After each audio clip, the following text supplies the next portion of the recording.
அனைவருக்கும் வணக்கம். இந்த பதிவு அனுரகுமார திசாநாயக்கா, எமது நாட்டின் ஜனாதிபதி, மேன்மதங்கிய ஜனாதிபதி அனுரகுமார திசாநாயக்கா அவர்களுக்கானது. இலங்கை பிரஜையாகிய நான், இலங்கையிலே நடந்திருக்கின்ற இந்த தேர்தலிலே நீங்கள்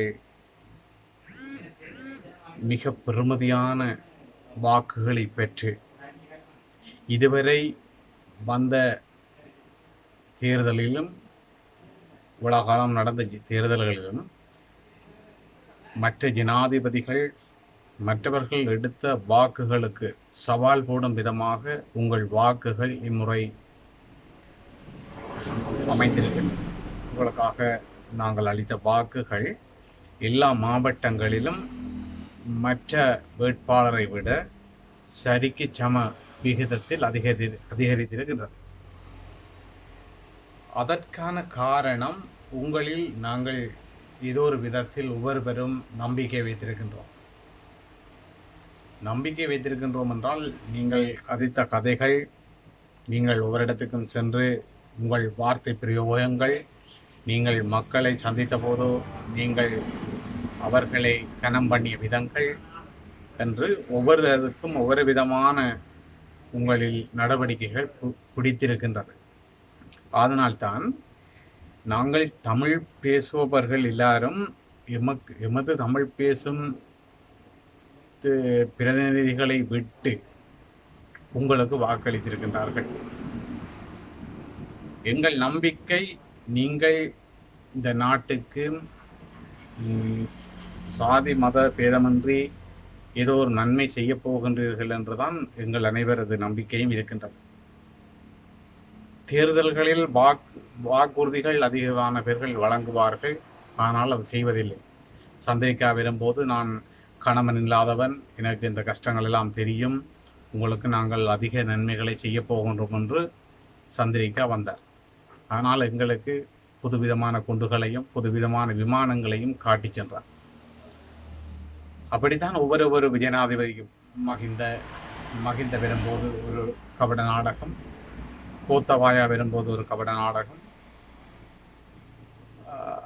மைத்திரிபால சிறிசேன வரும்போது ஒரு கபட நாடகம் ஆடி நாங்கள் அதிக தடவைகள் நம்பிக்கையினம் அடைந்ததே இலங்கையில் கண்ணூடாக காணக்கூடியதாக இருந்தது.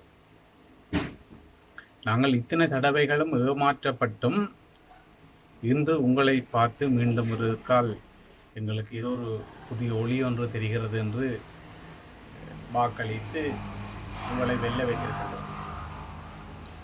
இந்த வெற்றி மமதையில் நீங்கள் எங்களை மறந்து போவிட மாட்டீர்கள் என்று எங்களுக்கு தெரிகிறது.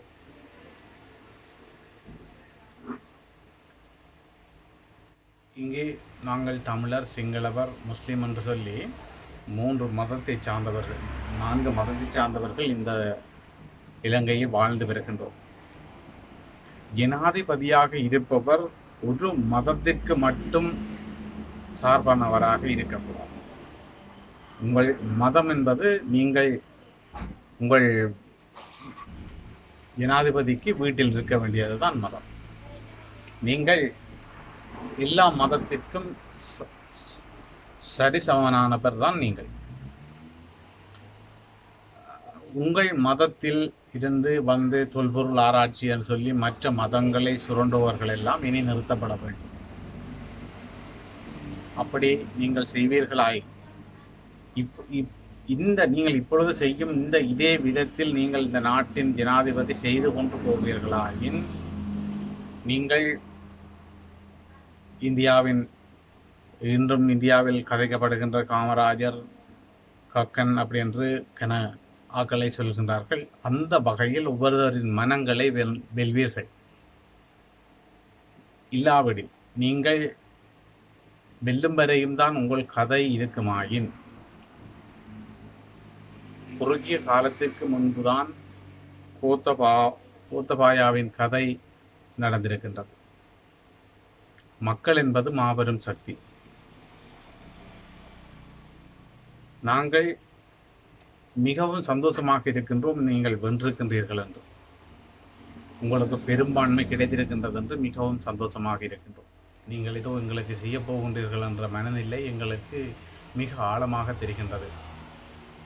மிகவும் தாழ்மையாக கேட்கின்றோம், இந்த நம்பிக்கையை கெடுத்து விடாதீர்கள். கெடுத்து விடாமல், நாங்கள் சிங்களவர் தமிழர் என்று வேற்றுமை எங்களுக்கும் இல்லை. உங்கள் பகுதி மக்களுக்கும் அதை புரிய வையுங்கள். சிங்கள மக்களுக்கும் நாங்கள் எல்லா மதத்தவர்களும் இந்நாட்டு சொந்தமானவர்கள் என்று சிங்களவர்களும் ஒரு விதம் புரிந்து கொள்ள வேண்டும். என்றால்தான் இந்த நாடு ஒரு சுவிட்சமான முன்னேற்றத்திற்கு இதாகும். இல்லாவிடில் தமிழர் பகுதி பெரிதென்றும் சிங்களவர்கள் சிங்கள பகுதி பெரிதென்றும் எங்கள் மதம்தான் பெரிது எங்கள் மதம்தான் பெரிதென்று மாறி மாறி அடிபட்டு இந்த நாட்டினை மேலே கொண்டு போவதற்கான சாத்தியக்கூறுகள் இல்லை. அதனால் எங்கள் நாடுதான் பெரிதென்று நாங்கள் அனைவரும் ஒரே குடையின் கீழ் வர பழக வேண்டும். அதை நீங்கள் தான் உருவாக்க வேண்டும் என்று கேட்டு, இந்த நேரத்திலே நீங்கள் அதிக ஆசனங்களை பெற்று பெரும்பான்மை பெற்றமைக்கு இந்த நாட்டை பிரஜை என்ற வகையில் நான் உங்களுக்கு வாழ்த்தினை தெரிவித்துக் கொள்கின்றேன். எமது ஜனாதிபதிக்கு எங்கள் மனமார்ந்த வாழ்த்துக்கள். நன்றி.